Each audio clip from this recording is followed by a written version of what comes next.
Hey, what's going on, everybody? Steve here with Gizmo, my new little kitty. And today what we wanted to talk about was how to accomplish things in your business when they just feel so overwhelming. And let's just play out a little bit of an example right here. Let's just say maybe you've been selling on Amazon for 3 to 6 months, and maybe you're doing $3,000, $4,000, $5,000 a month now. And maybe you have 300, 400, 500 items in your inventory, and you're like, man, this takes a lot of time to go in and reprice manually, going into Amazon Seller Central. It's so inefficient. You're having to click here, click there. Maybe you're not winning the buy box as much. You're not a brand new seller anymore, so Amazon is giving the buy box, but still, it's tough because there's competition and you're having to change prices and marketing conditions, so on and so forth. And you're thinking, I want to automate this process. And maybe you decide to use Be Cool. That's the repricer that I use. Big shout out to Be Cool. Free trial down below. But anyways, the point I'm trying to make is maybe you're like, okay, I want to use a repricer, but you're like, there's so many things you have to do. Like, I have to pick a repricer, and then which one am I going to use? Am I going to use the general rule-based repricers? And there's a bunch of them out there, or am I going to use AI? Be Cool has the AI version. And then you're trying to figure out, well, how do I sign up? What plan do I choose? You know, you have a million questions going in your head, right? And you're like, how do I do this, right? And this is part of business, especially if you're running an Amazon business or just any reselling business in general.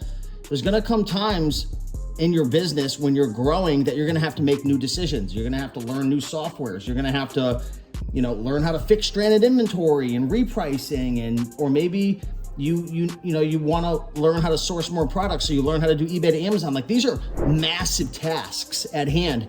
And I want to talk about the mindset behind it, okay? And this is going to be a very simplified, distilled video, but I'm telling you right now, over the last 10 years, this is how I approach things, okay?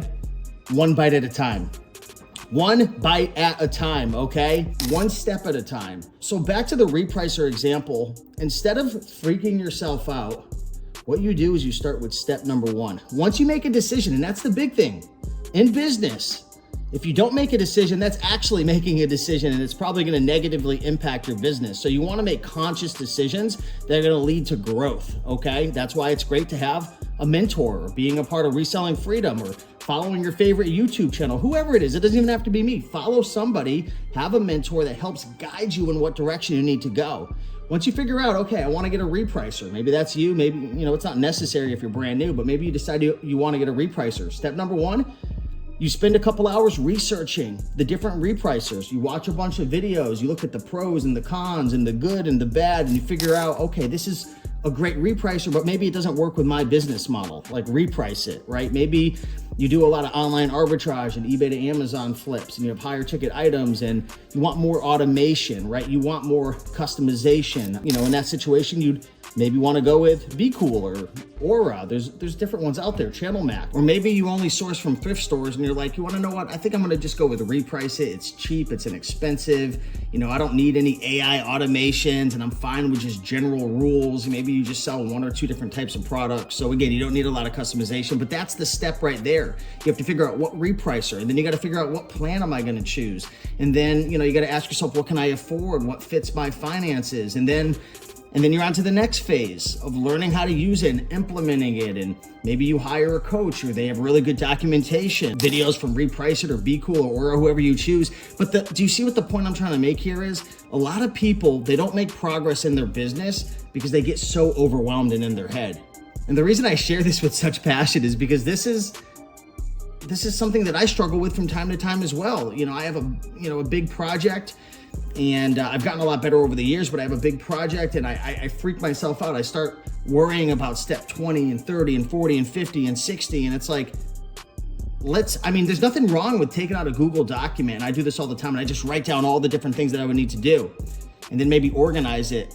But don't live in a space where you're just freaking yourself out. Get to work on the little tasks. And a lot of times we think, in order to see big results and make a ton of money and, change the world, right, however we're trying to do it, or just grow our business substantially, that we have to work on only big things. We have to understand every big result is made up of tons of little tiny to-dos and little actions, and they all add up to something really, really big. So think about this in your business. What's something you want to do? What's something you want to implement? What's something you want to learn? Do you want to learn how to do wholesale? Do you want to learn how to do eBay to Amazon? Do you want to learn how to, increase your conversion rate by implementing a repricer? Those are big things that you want done. Those are objectives, but you have to understand there's a lot of little tiny decisions and processes that you have to do to get there. So just think about this. Think about this in your business right now. What is maybe just one thing that if you implement it into your business, it would make a big difference? Write down all the different things you would need to do, but don't freak yourself out, and then just get started on step 1, step 2, step 3. What I've learned over the years is sometimes things take a couple weeks to be able to make a good decision, or some big projects could take a year, right? I just launched a software called the E2A Master Sheet. This took me over a year to build, over $22,000 I had to invest in it.